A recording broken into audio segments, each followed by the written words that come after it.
Coast guard नाविक dB and GD के लिए बेस्ट सीरीज लॉन्च कर दी गई है परीक्षा ऐप पर।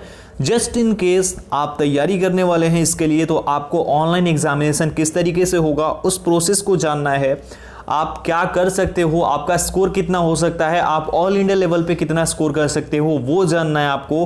तो इससे बेस्ट ऑप्शन और कोई आपको देखने को नहीं मिलेगा। अगर आपको टेस्ट सीरीज लेना है तो डिस्क्रिप्शन में लिंक है, वहां से जाकर के चेक करो। सबसे पहले डेमो टेस्ट लगाना। डेमो टेस्ट अगर आपको अच्छा लगे देन आप टेस्ट सीरीज को ले सकते हो। अगर आप टेस्ट सीरीज लेते हो तो आप जब टेस्ट सीरीज लेना तो वहां पे ये कोड जो है मेरा AB Study 50 यूज करते हो तो आपको 50% का ऑफ मिलेगा, और जो चीज आपको 280 रुपीज में मिलनी चाहिए वो 140 रुपीज में ही अवेलेबल हो जाएगी। तो अगर आप लेते हो तो ये कोड जरूर यूज कर लेना ताकि आपको 50% का ऑफ मिल जाए, डिस्काउंट मिल जाए, और इसका फायदा जरूर उठाना। साथ ही साथ स्क्रीनशॉट लेना उसका जब आप खरीद लेना तो, और फिर मुझे डिस्क्रिप्शन में दिए गए व्हाट्सएप नंबर पर व्हाट्सएप जरूर कर देना। आई होप कि आप लोग समझ गए होंगे। जाओ चेक करो, डेमो लगाओ, अच्छा लगे तो लेना, अदरवाइज छोड़ दे। हेलो एवरीवन, कैसे हो?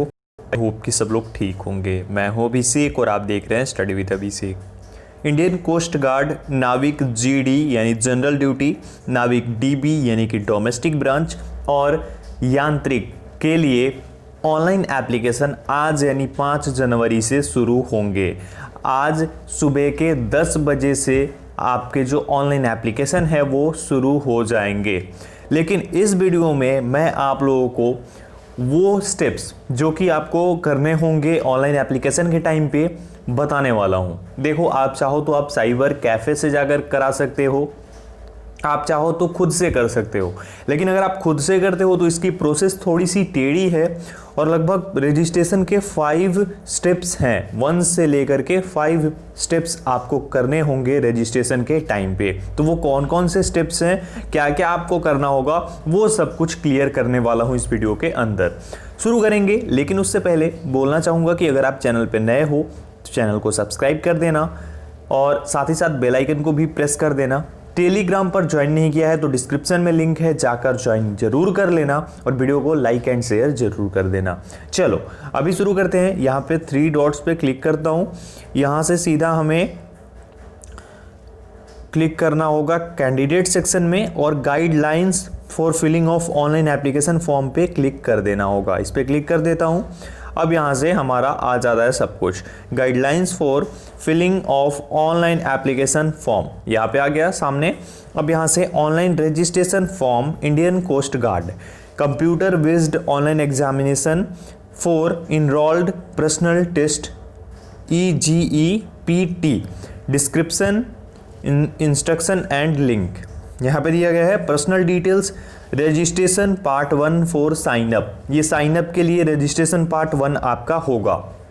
यहाँ पे देखिए सबसे पहले नेम यहाँ पे आपको क्या करना है। नेम के लिए नोट में दिया गया है कि name as recorded in the matriculation secondary examination certificate, जो कि हर एक एग्जाम के लिए जब आप अप्लाई करते हैं तो देना होता है मैट्रिक के अकॉर्डिंग ही आपका नाम।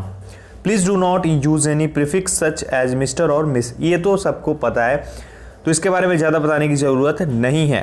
ठीक है, चलो आगे नोट 3 देख लेते हैं। Name in this application and all documents like matriculation certificate, SC ST OBC EWS character certificate should be same or else the candidature will be cancel. तो सबका सेम नेम होना चाहिए, बेसिकली यही यहाँ पे कहा जा रहा है।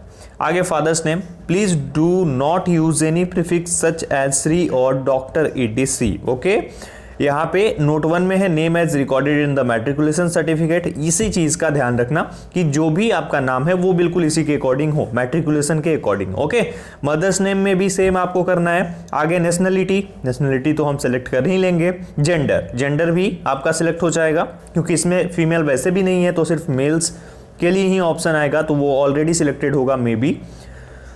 उसके बाद मोबाइल नंबर, आपको अपना जेन्युइन मोबाइल नंबर, अगर आपके पास फ़ोन, और वैसे भी अब तो सबके पास फ़ोन है, तो अपना नंबर दे देना जो कि बंद ना हो, अपने पास रखो, जो कि आपका पर्सनल फ़ोन नंबर हो। ठीक है, आगे ईमेल आईडी जो आप दोगे तो ये याद रखना कि जब तक ये पूरी प्रोसेस कंप्लीट नहीं हो जाती है तब तक वो ईमेल आईडी आपके पास होना चाहिए। तो अगर आपके पास ईमेल आईडी अच्छी है तो ठीक है, अदरवाइज एक बना लेना और उसका पासवर्ड सब कुछ लिख करके रख लेना अपने पास, ताकि कोई दिक्कत ना हो इन फ्यूचर। ये आपके लिए मैं बता रहा हूँ, क्योंकि बाद में फिर आप लोग मुझे बोलते हो कि मैंने ये गलती कर दी, मेरा ईमेल आईडी सही नहीं है, अब मैं क्या करूँ, तो उस टाइम पे मैं कोई हेल्प नहीं कर पाऊंगा। तो इसीलिए अभी ही बता देता हूँ। आगे बढ़ते हैं। Confirm email, copy paste, restriction, only typing allowed. यानी कि जैसे मान लो कि हमारे यहाँ पे आ गया ईमेल डालने के लिए, उसके बाद कंफर्म ईमेल आईडी डालने का। तो मान लो कि आपने यहाँ पे ईमेल डाल दिया और अब अपना जो मेहनत है उसको बचाने के लिए या फिर आलस से आपने उसी को कॉपी करके पेस्ट कर दिया, तो वो नहीं चलेगा। यहाँ पे रिस्ट्रिक्शन है कॉपी पेस्ट पे। तो आपको जो कंफर्म करना है वो ओनली टाइपिंग के थ्रू ही करना है। ओके। जनरेट ओटीपी, एक सेपरेट ओटीपी जो है वो ईमेल आईडी पे और आपके मोबाइल नंबर पर एसएमएस के थ्रू जाएगी, जिसे आपको कंफर्म करना होगा। उसके बाद OTP on email ID, inter OTP received on provided email ID. OTP on SMS, inter OTP received on provided mobile number. Captcha आपको डालना होगा, जो कैप्चा आता है। उसके बाद registration successful, message and password Saint on your register email ID. आपने Indian air force का अगर फॉर्म कभी अप्लाई किया होगा तो आपको पता होगा, नहीं पता है तो मैं बता देता हूँ। सेम ऐसे ही प्रोसेस होती है, वहाँ पे भी एक जो पासवर्ड है वो सेंड कर दिया जाता है आपके जो रजिस्टर ईमेल आईडी है उस पे, ठीक है। और उसके बाद रजिस्ट्रेशन पार्ट 2 में क्या करना है, ये रीसेट पासवर्ड करना है। तो सेम ये एयरफोर्स में भी होता है, क्योंकि सीडीएसई ने सभी चीज़ें की है, सीडीएसई सबको देख रही है, तो ये इसी तरीके से प्रोसेस होगी। तो रीसेट पासवर्ड में ऐसे ही एयरफोर्स में भी किया जाता है कि एक पासवर्ड आ गया, फिर आप उसको डालकर चेंज कर सकते हो, ठीक है। चलो, if registering first time as a new candidate, sign in with the register email id and system generate password received on email id। Captcha डालो, फिर उसके बाद reset password registering first time as new candidate. तो यहाँ पे आपको register जो आपका पासवर्ड है रजिस्टरिंग के टाइम पे उसे आपको रीसेट करना है। तो देखो, candidate shall be redirected to reset password, candidate shall enter desirable new password of his own choice, re enter new password in confirm new password text box, on successful reset password candidate will redirect to instructions page. तो इस तरीके से सब कुछ होगा। तो आप जब रीसेट कर लेना पासवर्ड को, तो आप अच्छी तरीके से कहीं पे भी, फ़ोन में मत रखना क्योंकि फ़ोन का कोई भरोसा नहीं है, कहीं अपनी कॉपी पे किसी भी चीज़ पे लिख कर रख लेना कि मेरी ईमेल आईडी ये है और ईमेल का पासवर्ड ये है। उसके बाद मेरी ईमेल आईडी ये है और जो मेरा पासवर्ड है लॉगिन करने के लिए आईसीजी की वेबसाइट पे वो मेरा ये है। ये बात ध्यान रखना मेरे भाई, गलती मत करना यहाँ पे। उसके बाद आगे इंस्ट्रक्शंस, आपको इंस्ट्रक्शन रीड करने होंगे, रीड तो आप करोगे ही, वैसे मैं ऑनलाइन करके पूरा दिखाऊंगा आपको। On click fill application form, ठीक है। उसके बाद आपके सामने डिस्प्ले हो जाएगा एक एप्लीकेशन फॉर्म। उसके बाद मैरिटल स्टेटस, इसमें आपको मैरिड और अनमैरिड सिलेक्ट करना है। सेकेंडरी ईमेल आईडी, अगर आपके पास है तो डालो, अदरवाइज ये ऑप्शनल है, तो यहाँ पे कोई दिक्कत नहीं है, नहीं भी करोगे तो ठीक है। अल्टरनेट मोबाइल नंबर, ये भी ऑप्शनल है, तो इसमें भी कोई ज़रूरत नहीं है। आधार नंबर ऑप्शनल है, आप डालना चाहो तो डाल दो, नहीं तो नहीं डाल सकते हो, लेकिन आधार होना चाहिए। अगर आपके पास है तो आप डाल देना और उसको लेकर जाना पड़ेगा जब आप डाल दोगे तो। फोटो आइडेंटिटी कार्ड, ये क्या है, select photo identity like Aadhaar card, driving licence, PAN card, passport, voter ID, इसमें से किसी भी एक चीज़ को आपको सिलेक्ट करना होगा। समझ गए इस बात को, ये आपकी फोटो आइडेंटिटी है। फोटो आइडेंटिटी नंबर, यानी जो आपका कार्ड होगा, लाइक आधार कार्ड होगा तो आधार कार्ड का नंबर आपको टाइप करना होगा। समझ गए। Confirm photo identity card number, तो वहाँ पे भी आपको टाइपिंग ही करना होगा, कॉपी पेस्ट अलाउड नहीं है। आगे यहाँ पे अब आइडेंटिफिकेशन मार्क्स 1 है, आइडेंटिफिकेशन मार्क 2 है, तो इसमें आपको birth mark, mole, burn, injury mark to be enter as text by the candidate, जो भी आपको हो वो आप दोनों डाल देना। कैटेगरी कम्युनिटी आपको सिलेक्ट करना है, जो भी आपकी कैटेगरी है और वो सिलेक्ट कर लेना आप। उसके बाद date of issue of community certificate if applicable, तो आपका डेट ऑफ जो इशू हुआ है कम्युनिटी सर्टिफिकेट वो आपको डालना है यहाँ पे, ठीक है। समझ गए। उसके बाद यहाँ पे जो आपका सर्टिफिकेट है वो इशूड अर्लियर देन दी क्लोजिंग डेट, क्लोजिंग डेट से पहले बना होना चाहिए। तो ये तो अच्छी बात है, उससे पहले ही आप कर सकते हो। Validity of the community certificate, उसके बाद अपलोड कम्युनिटी सर्टिफिकेट, उसके बाद date of birth, date of birth में जो आपका है वैसे कैलेंडर ब्लॉक आ जाएगा, उसको ओपन करके कर सकते हो। ठीक है, यहाँ पे डेट ऑफ बर्थ दिया भी गया है बाय द वे, आप देख सकते हो अपनी स्क्रीन पर, है ना। चलो आगे बढ़ते हैं। अपलोड DOB प्रूफ, तो आपकी डेट ऑफ बर्थ की जो प्रूफ है वो PDF JPG में, जो कि मैक्स साइज अलाउड होगी 256 KB, उसमें सेल्फ अटेस्टेड ऐड करनी है प्रूफ डॉक्यूमेंट के रूप में। For SC ST OBC candidates only, are you claiming any age relaxation, select yes no. अगर आप कोई एज रिलैक्सेशन सिलेक्ट करते हो देन आपको वहाँ पे फ़ी वेवर क्लेम करने को भी ऑप्शन में मिलेगा, उसे भी आप चूज कर सकते हो, तो आपका फ़ी नहीं लगेगा SC ST वालों को। सेलेक्ट एम्प्लॉयमेंट टाइप, यानी कि आपका जो एम्प्लॉयमेंट टाइप है वो क्या है। ठीक है, उसके बाद are you serving coast guard personnel or a civilian employ of ICG, select करना है आपको यहाँ पे भी। If candidate selected is serving ICG personnel then आपको service number, present unit, upload service certificate, ये सब भी डालना होगा। Applying for the post of, आपको अपना पोस्ट सिलेक्ट करना होगा। यहाँ पे आपको मैं बता दूं कि इनमें से किसी एक के लिए ही आप अप्लाई कर सकते हो, आप तीनों के लिए अप्लाई नहीं कर सकते हो। आप अगर नाविक DB के लिए करते हो तो नाविक GD के लिए नहीं करोगे, आप अगर यांत्रिक के लिए करते हो तो नाविक GD DB के लिए नहीं करोगे, आप अगर यांत्रिक इलेक्ट्रिकल के लिए करते हो तो मैकेनिकल के लिए नहीं करोगे, और अगर आप यांत्रिक इलेक्ट्रॉनिक्स टेलीकम्युनिकेशन रेडियो पावर के लिए करते हो तो फिर आप मैकेनिकल और इलेक्ट्रिकल के लिए नहीं करोगे। ये चीज़ का खास ख्याल रखना आप लोग, है ना। आगे एजुकेशनल क्वालिफिकेशन, रजिस्ट्रेशन पार्ट 3, तो आपको क्वालिफिकेशन डालना है रिक्रूटमेंट के आधार पे, समझ गए ना। उसके बाद applying for the post of नाविक GD, नाविक DB, यांत्रिक, mechanical, electrical, electronics, telecommunication and all, तो यहाँ पे दिया गया है, वो सब मैं आपको बता दूंगा करके।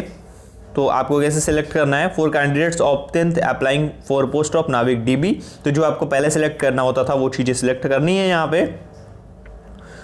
ओके, आगे बढ़ते हैं।